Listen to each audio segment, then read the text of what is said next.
Ndabaramukije ndabifuriza amahoro y'Imana abane namwe umwe wese bivanye naho aherereye nkuko bisanzwe muri kumenyana n'imbona Irene asanzwe ategurira ibiganiro bijanye n'ingo n'imiryango. Uyu munsi nivuje ko twoyagira hamwe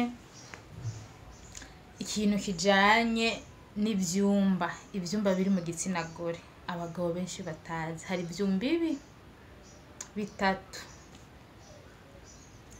Ivyo vyumba iyo bizengurutsemwo ukabizungurukamo ebana umugore wawe arishima akaryoherwa akumva yuko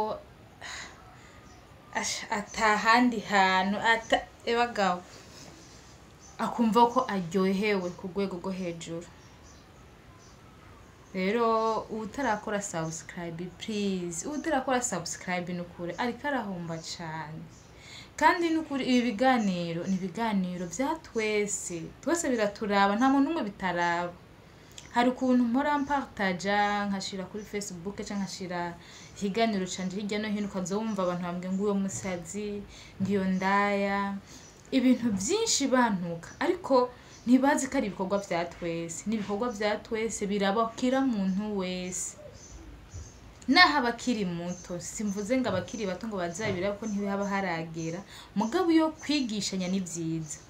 Kubera iki abana benshi bakura abavyeyi baba batabigishije ataco babigishije, mugabo bakura bakaza kwimenyera ku ntuzi ku mbuga ngurukana bumenyi. Icarira umwana wawe umwigishe umwereke ikibi n'iciza, umwereke ati ibi niwagera mu bigero uzobikora ukubi.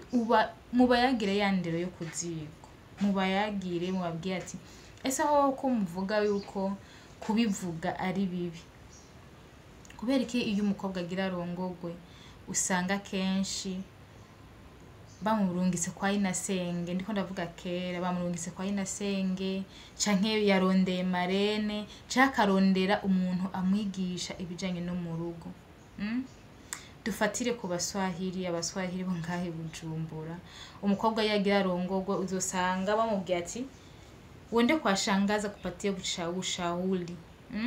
Ariko ubu ngubu muburonkera ku buntu, muburonkera kuri YouTube, ariko hagira ngo umuntu aje kubigisha akavuga ngo ariko abigisha ibintu bibi. Si ibintu bibi, umuntu akarabigisha ingende buba ku rugo.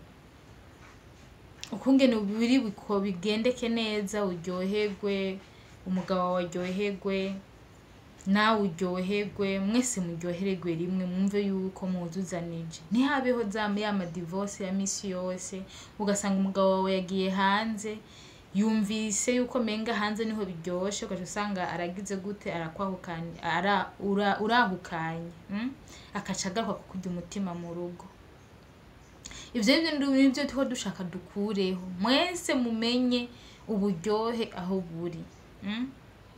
Nta hantu hari uburyohe mu gitsina abantu b'Imana, oya nukuri kwa Mungu nkubeshe none.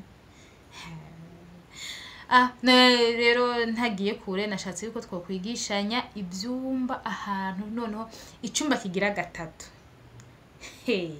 Uzobona umugore wawe akugumbiriye, yewe akakugumbira we. Ari hahandi haca hatuma anaheza. Yaheza rero wamushiha n'umugongo udakira ugasanga biragize gute biraheze. Dukoresha kano kantu, sivyo? Umugabo narababwiye kugira ibintu bigende neza bisaba ko mutegurane neza, please. Nta buryohe buhari busumba gutegura busumba karese. Tegurana abantu abarundi muracari kure mu mabanga mpuzabitsina n'ukuri muracari kure, muri babandi ari ukugarama gusa. Mugabo akaza gahubagura yabona arahejeje akaca yiryamira, ariko siko biri. Tegurana neza, utegura umugabo wawe neza, wa mugore we mujijuke, utegura umugore wawe neza, na wa mugabo utegura umugore wawe neza. Bantu b'Imana ndabasavye, wa mugabo wumvirije kino kiganiro fata utegura umugore wawe iminota 20 canke 30. gushikaho umutegura ukumva ko ngo nyene akubwira ati please baby ngo ukore igikorwa n'ukuri injira mugabo mwiza injira mu bwami bwawe mwami wanje ni winjire mu bwami gushika bari wakwihamagarira sibyo ni wamutegura neza iyo minota ndiko ndakubwira yose akaba mwayihariye ca gikorwa cyo gutegurana nyuma yaho uzombwira yuko ataryo rya mbere ari ukibikora ahubwo fata rero ari position yose murimwo zanguni rero ndiko ndavuga izo nguni ndiko ndavuga si zindi fata wa mugabo we ufata igitsina cyawe ni aho wowe uri hose uri muri position y'inyuma uri muri position y'imbere uri position yose mwa murimwo ufata igitsina cyawe ucinjiza sibyo ucinjiza urabona ko hari hagati jana na hariya rero uko no muri pembe wongera ugaruke hamwe hagati wongera ugaruke mu igipembe sibyo uzunguruke amapembe agize igitsina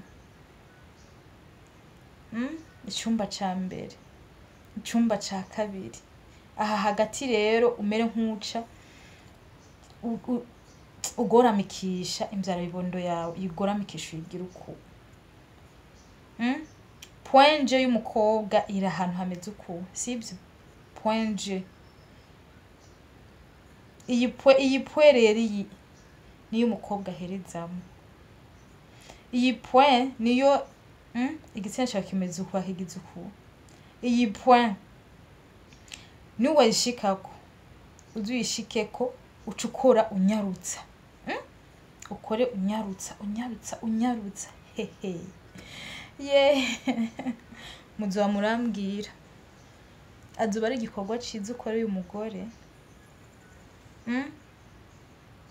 ega n'abagabo baranyonga si abagore bonyine banyonga n'abagabo baranyonga ukore uko uri kujamo mu mapembe umugore wawe azoba aryohewe uri muri iyi point rero ngaha hari point G uzoca uhakora unyarutsa nyine ukoresha kunyarutsa umugore wawe azoryoherwa kabisa pe na wa mugore we ntucuja ngaho rero ngo ugarame ngo menga umere nk'umupfu oya abagore mujijuke please mujijuke menya nyanyoni kira muntu wese kira mugore wese kira mukobwa wese agende kurongorwa azi ico biyita nyanyoni nyazwa nyonga niha nunguma ndabisubiramwo kunyonga nibyo biharura ukora ubusa 8 6 byandikisha igisusu cawe kuniha ni zandome zivuga a i u o ushaho za babe sheri my king my love kunyazwa naho mukanyandura neza hanyuma ndabasabye n'ukuri mugira umutima w'urukundo umuntu wese n'ukuri aba ari karumviza video akore subscribe please n'ukuri ndabasabye umuntu aritanga agakora video kugira bigishe namukabona mega n'umutima mubi n'ukuri mukore subscribe please ndabasabye hanyuma abafise ikibazo c'amaheri cibihere amatashe urubandu umuti warabonetse abakene n'umuti w'amazi umuti w'amavangingo ububobere urahari abakeneye kutarangiza vuba umuti urahari bandondere inbox nimero ni 69 65 69 14 nukuri munakore na subscribe please ndabasabye mukore subscribe hanyuma mu gikorwa cyo mu gitanda naho mubikore neza thank you